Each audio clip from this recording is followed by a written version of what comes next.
All right, folks, gather around for a story that's about as scandalous as a sizzling beef patty on a hot skillet. Let me start by saying I've always been a pretty laid-back guy, but my ex-wife? She had a very different take on our marriage. She treated it like it was more of a loose suggestion than a serious commitment. Quite the character, I tell you. The drama kicked off when I found out my dear wife was having an affair with a member of our fancy country club. Yes, you heard that right. Our very own country club, where we spent countless Sundays playing golf and enduring those endless brunches. And the guy she was sneaking around with? None other than Samuel, the husband in the annoyingly perfect couple, Samuel and Nora. Quite the soap opera, isn't it? How did I uncover her secret? It wasn't through a private investigator or some sudden burst of intuition. Nope, it was her own incompetence that did her in. She had foolishly saved compromising photos and lovey-dovey emails in a hidden email account on her phone, thinking she was slick.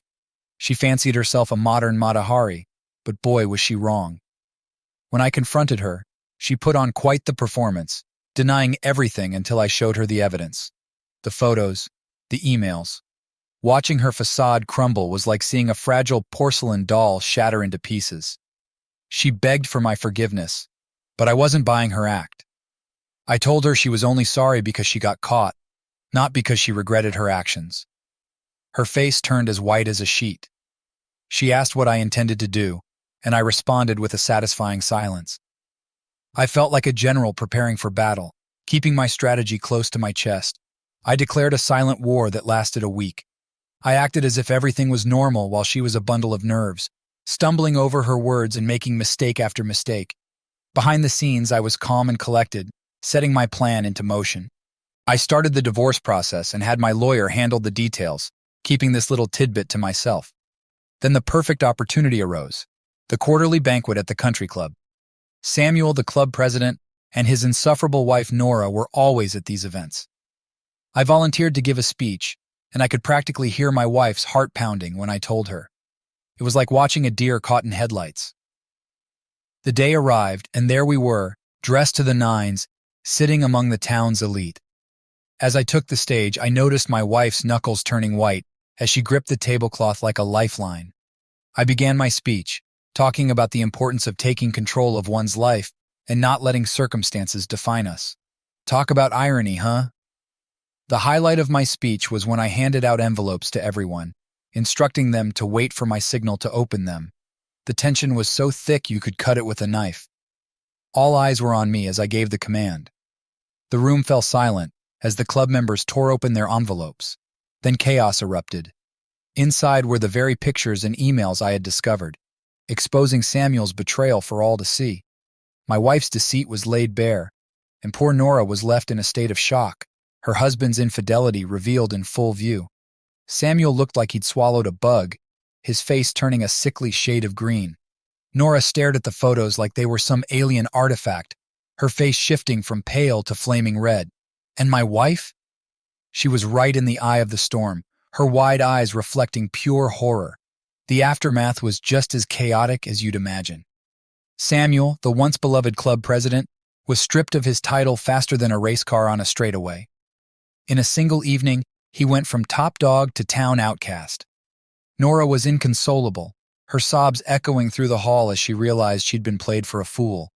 As for my wife, her social butterfly days were over, her reputation was shattered, and she became known as the town homewrecker. The shame and humiliation were written all over her face, and I'll admit, I took quite a bit of satisfaction in that. All right, let's be honest, I reveled in it. The cherry on top was when I announced my resignation from the club. Not only did they lose their president, but they also lost a long-standing member like myself. The room fell into a heavy silence, so quiet you could hear a pin drop. My wife looked at me with a mix of shock, betrayal, and desperation, but I had cut all ties with the club and with her. I packed up my life, took my online business, and moved to a new city. It was a fresh start, free from the drama, lies, and heartache. My wife was left to face the consequences of her choices. And Samuel? Well, let's just say he had his own battles to fight. As for me, I finally gained my freedom from a toxic relationship and a stifling town. In the end, you could say my revenge was as satisfying as indulging in a warm chocolate souffle straight out of the oven. There's something empowering about taking back control of your life and standing up for yourself. Maybe some would call it petty or harsh, but in that moment, I felt empowered and back in the driver's seat. No regrets, just valuable lessons learned and a future filled with endless possibilities. Now, let's catch up on what's happened a year later. Time for an update on everyone's lives. Surprisingly, the divorce proceedings went smoother than expected. Thankfully, I had established my online business before meeting my wife, so I retained full ownership. She ended up with just a monthly maintenance payment, which, thanks to my business's success, was more than manageable. Let's call it the price of pursuing love. As for my ex-wife, her attempts to find employment in a town where her reputation was tarnished didn't go well. It seems being labeled the town homewrecker isn't exactly an attractive quality for potential employers. Eventually, my ex-wife decided to pack up and leave town, likely searching for greener pastures where judgment wasn't so harsh. As for Samuel, he got the short end of the stick. His divorce turned out to be a disaster, with Nora taking a significant portion of his business.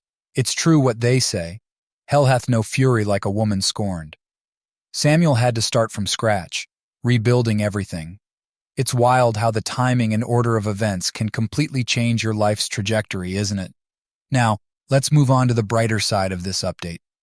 I've started dating an incredible woman who's like a breath of fresh air compared to my ex-wife.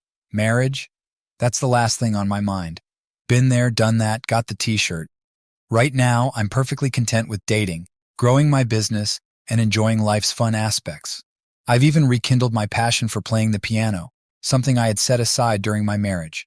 It's amazing what you can accomplish when you're not constantly tiptoeing through the minefield of matrimony. My current dream is to form an 80s retro wave band, just for the sheer joy of it. Who knows? Maybe I'll share some of our tracks here someday. So there you have it, folks. My life has done a complete 180, and I've emerged on the other side a better and happier person, with a renewed lease on life.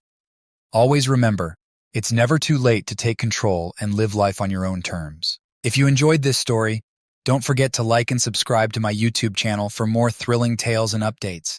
Your support means the world to me.